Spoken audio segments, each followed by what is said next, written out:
Hari ini kita masih bicara, ini minggu terakhir di bulan Mei, kita masih bicara soal integrity. Kenapa integrity ini juga jadi hal yang penting? Karena ini core value-nya Home Church.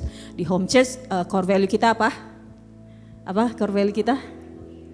Discipleship, integrity, family, sama attitude. Ya, core value ini bukan hanya untuk kita keren-kerenan gitu ya, tapi untuk kita hidupi ya. Gospel driven integrity ya. Saya kan ngajar ya, jadi topik integrity ini sesuatu yang terus saya ulang-ulang gitu ya kalau lagi ngajar di kelas ataupun di kelas-kelas pemuritan. Tuhan mau ingetin hari ini tentang integritas yang merujuk pada firman Tuhan. Nah, seringkali kita kan ngerasa yang namanya integritas itu sesuatu yang sulit, sesuatu yang besar banget gitu, kayaknya sempurna banget gitu ya. Dan ternyata itu benar menurut Alkitab. Kalau kita lihat di Alkitab ya, di Perjanjian Lama, integritas itu pengertiannya itu tentang tak bercacat celah, utuh, sempurna gitu ya. Without blemish, pokoknya kalau bawa korban tuh ya, kalau di Perjanjian Lama, kisah-kisah Perjanjian Lama, kalau kita bawa korban itu hewan korbannya itu nggak boleh ada yang bercacat celah, betul kan? Nah itu di Perjanjian Lama. Dari itu aja kalau kita baca Perjanjian Lama kan rasanya sulit ya, kayaknya susah banget gitu ikut standarnya Tuhan. Nah di Perjanjian Baru, pengertian integritas itu artinya honesty, kejujuran, kemudian mengikuti atau taat ya, memiliki ketaatan untuk melakukan perbuatan-perbuatan baik. Perbuatan baiknya itu apa? Mengikuti kehendak Tuhan, menuruti perintah Tuhan. Nah, dari kriteria atau pengertian yang ada di Perjanjian Lama dan Perjanjian Baru, hanya ada satu orang yang masuk dalam kriteria itu, yaitu Yesus ya.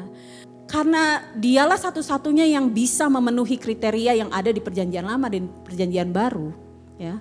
Makanya dengan kata lain, kalau saya bisa bilang, hidup dalam integritas itu sesederhana, walaupun tidak sederhana dalam pelaksanaannya, menjadi seperti Yesus ya.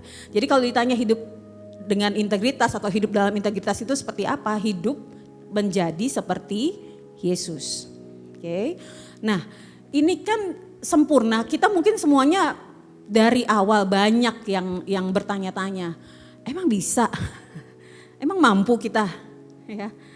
Masalahnya ini, bahkan Alkitab sendiri mencatat Roma 3 ayat 23. Karena semua orang telah berbuat dosa dan telah kehilangan kemuliaan Allah. Semua orang. Bahasa Yunaninya kata kehilangan itu pakai kata hustereo itu ya. Hustereo itu artinya gagal mencapai, saudara. Nah gagal mencapai apa? Gagal mencapai di terjemahan New Living Translation dibilangnya malah gagal mencapai standarnya kemuliaan Tuhan. Jadi memang ini gimana nih? Konsep integritas yang begitu utuh sempurna seperti Yesus itu perlu kita ikutin ya. Tuhan perintahkan, bukan perlu, Tuhan perintahkan untuk kita ikutin. Tapi kenyataannya ini, kita semua nih udah jatuh dalam dosa dan kehilangan atau gagal mencapai standar integritasnya Tuhan. Nah puji Tuhannya kalimat ini belum selesai, ujungnya koma ya, ujungnya masih koma. Tuhan itu luar biasa. Terusannya, dan oleh kasih karunia telah dibenarkan dengan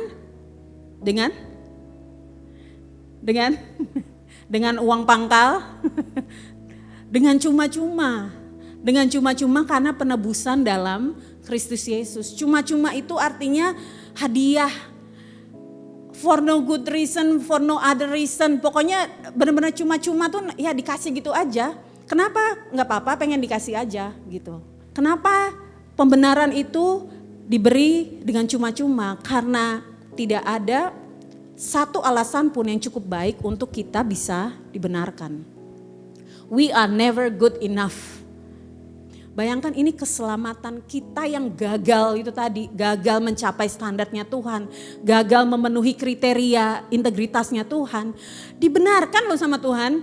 Nah justru karena kita sudah menerima anugerah, menerima kasih karunia itu, adalah bagian kita sebagai ungkapan syukur kita, ya kan? Sikap kita yang benar adalah hidup dalam kebenaran itu. Amin. Nah, masalahnya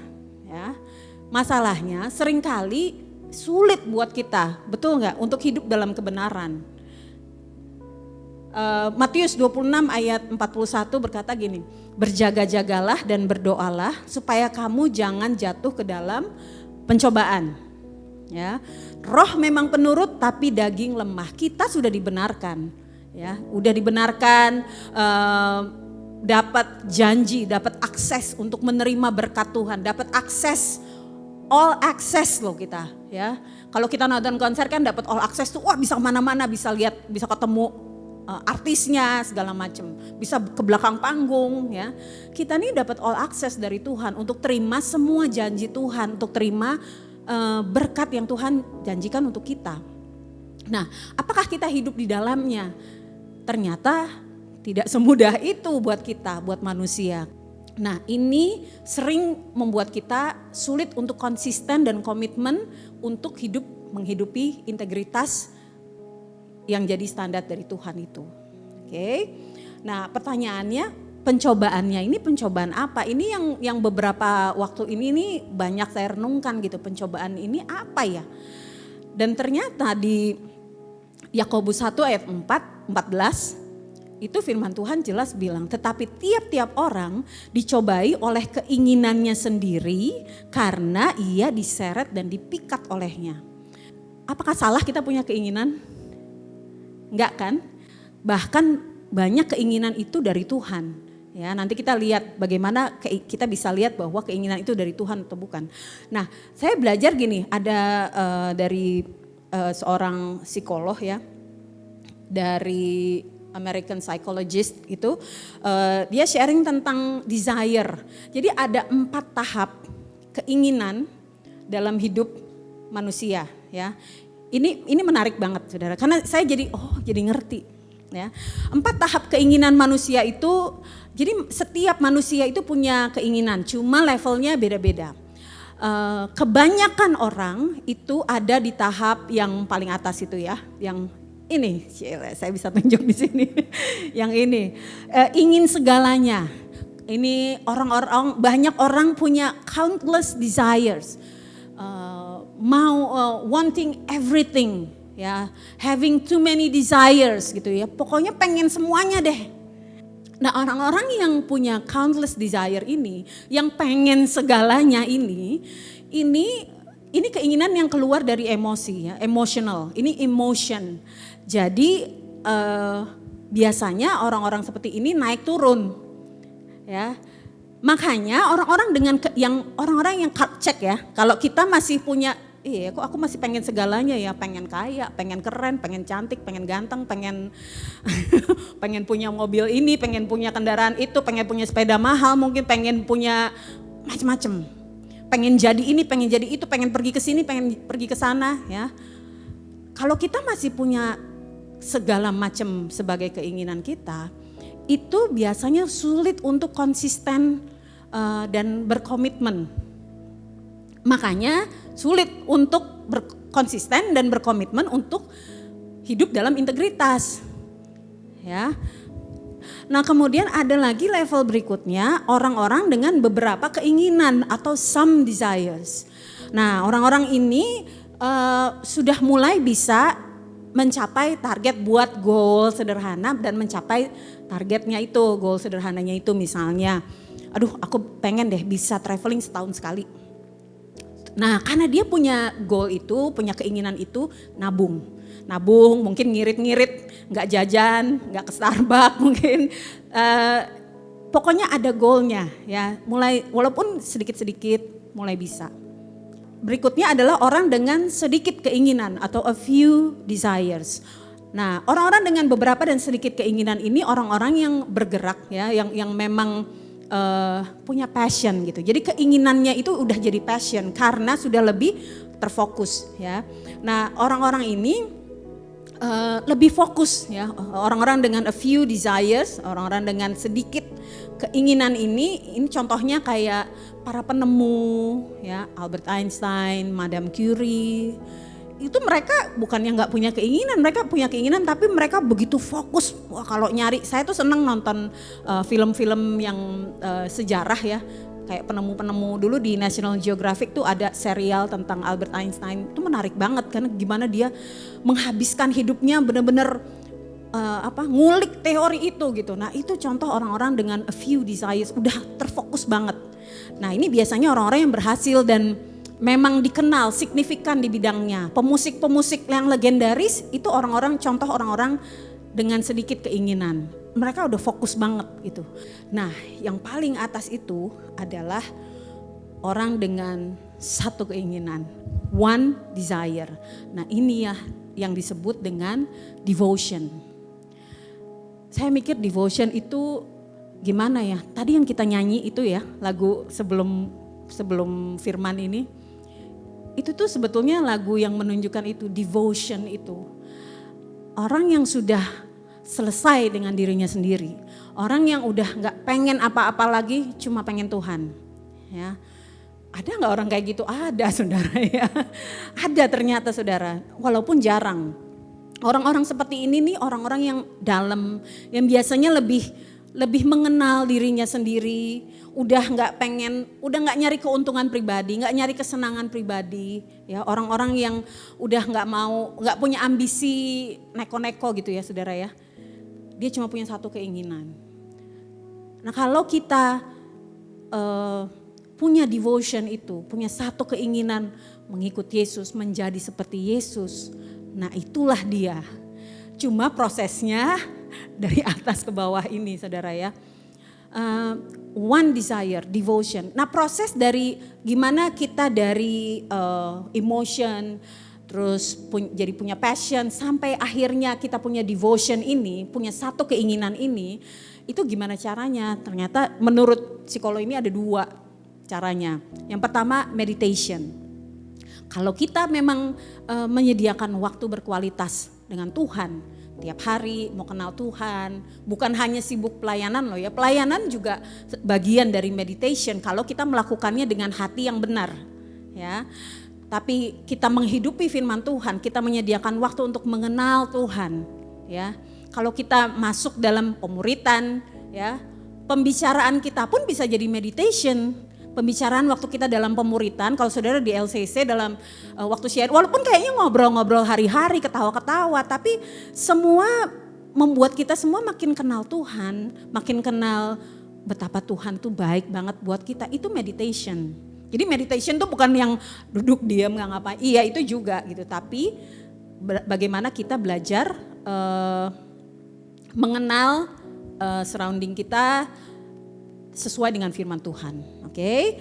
Nah, yang kedua itu lewat adversity atau kesusahan hidup. Nah, kesusahan hidup ini kesengsaraan mungkin ya, penderitaan. Ini ternyata kenapa orang Kristen itu perlu melewati kesusahan, penderitaan, kesengsaraan, istilahnya, semua istilah itu ya. Kesusahan dan penderitaan itu melatih kita untuk bisa mengeliminir semua yang gak perlu sebetulnya, semua yang gak penting, oke? Nah disitulah gimana kita bisa menjadi seperti Kristus. Nah ini gambaran ini ditunjukkan dalam Roma 6 ayat 5-14, kita baca pelan-pelan ya. Sebab jika kita telah menjadi satu dengan apa yang sama dengan kematiannya, kita juga akan menjadi satu dengan apa yang sama dengan kebangkitannya. Karena kita tahu bahwa manusia lama kita telah turut disalibkan supaya tubuh dosa kita hilang kuasanya, agar jangan kita menghambakan diri lagi kepada dosa. Sebab siapa yang telah mati, ia telah bebas dari dosa. Jadi jika kita telah mati dengan Kristus, kalau keinginan-keinginan kita telah mati dengan Kristus, kita percaya bahwa kita akan hidup juga dengan Dia. Karena kita tahu bahwa Kristus sesudah Ia bangkit dari antara orang mati, tidak mati lagi, maut tidak berkuasa lagi atas Dia, sebab kematiannya adalah kematian terhadap dosa satu kali dan untuk selama-lamanya. Dan kehidupannya adalah kehidupan bagi Allah. Yesus adalah teladan kita, saudara ya. Lanjut lagi. Demikianlah hendaknya kamu memandangnya, bahwa kamu telah mati bagi dosa, bagi semua keinginan-keinginan itu ya. Tetapi kamu hidup bagi Allah dalam Kristus Yesus. Sebab itu hendaklah dosa jangan berkuasa lagi di dalam tubuhmu yang fana. Supaya kamu jangan lagi menuruti keinginannya. Dan janganlah kamu menyerahkan anggota-anggota tubuhmu kepada dosa untuk dipakai sebagai senjata kelaliman. Tetapi serahkanlah dirimu kepada Allah sebagai orang-orang yang dahulu mati tetapi yang sekarang hidup. Dan serahkanlah anggota-anggota tubuhmu kepada Allah untuk menjadi senjata-senjata kebenaran. Sebab kamu tidak akan dikuasai lagi oleh dosa karena kamu tidak berada di bawah hukum Taurat tetapi di bawah kasih karunia. Jangan pakai lidah kita untuk menyerang orang, menjatuhkan orang. Pakai anggota tubuh kita untuk senjata kebenaran. Sudahkah kita pakai lidah kita untuk memuridkan orang? Sudahkah kita pakai tangan kita untuk menjangkau orang? Ya, untuk menolong orang. Oke. Nah, sekarang kita belajar integritas itu, yang sejati itu adalah integritas seperti Yesus, ya. Di mana dia berkata di Yohanes 10 ayat 30, aku dan Bapa adalah satu. Kalau kita mau hidup dalam integritas standarnya Tuhan, Tuhan Yesus ngasih contoh, aku dan Bapa adalah satu, jadi satu. Tuhan Yesus aja jadi satu dengan Bapa, ya. Nah, kita sendiri juga Tuhan ajarkan hal yang sama. Yohanes 15 ayat 4 sampai 5 katakan, tinggallah di dalam aku dan aku di dalam kamu. Sama seperti ranting tidak dapat berbuah dari dirinya sendiri kalau ia tidak tinggal pada pokok anggur. Demikian juga kamu tidak berbuah jikalau kamu tidak tinggal di dalam aku. Akulah pokok anggur dan kamulah ranting-rantingnya. Barang siapa tinggal di dalam aku dan aku di dalam dia, ia berbuah banyak. Sebab di luar aku kamu tidak dapat berbuat apa-apa. Kuncinya kita tinggal di dalam Yesus. Nah, Yohanes 14 ayat 15 sampai 17 Tuhan juga kasih kita strateginya gimana supaya kita bisa hidup sesuai dengan standar kemuliaan Tuhan atau integritas Tuhan. Jikalau kamu mengasihi aku, kamu akan menuruti segala perintahku. Kalau kita mengasihi Tuhan, kita akan menuruti segala perintah Tuhan. Aku akan minta kepada Bapa dan ia akan memberikan kepadamu seorang penolong yang lain supaya ia menyertai kamu selama-lamanya, yaitu Roh kebenaran. Dunia tidak dapat menerima dia sebab dunia tidak melihat dia dan tidak mengenal dia. Tapi kamu mengenal dia sebab ia menyertai kamu dan akan diam di dalam kamu. Ini saudara yang terakhir. Gospel driven integrity atau integritas yang didorong, yang dikendalikan, yang disetir oleh Injil, oleh kabar baik itu selalu keluar dari kasih. Nah, kasih itu selalu mendorong integritas itu untuk muncul sebagai sesuatu yang hidup. Integritasnya tuh hidup bukan karena harus.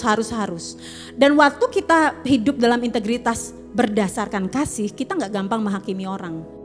Karena apa? Karena Yesus sudah mati buat kita di kayu salib. Karena yang awal tadi itu pembenaran karena kasih karunia. Nah, yang kedua, ini juga yang penting. Gospel driven integrity is spirit led. Sebagaimana kita bisa hidup sesuai dengan standarnya Tuhan, integritas Tuhan, hanya bisa dilakukan kalau dituntun dengan Roh Kudus.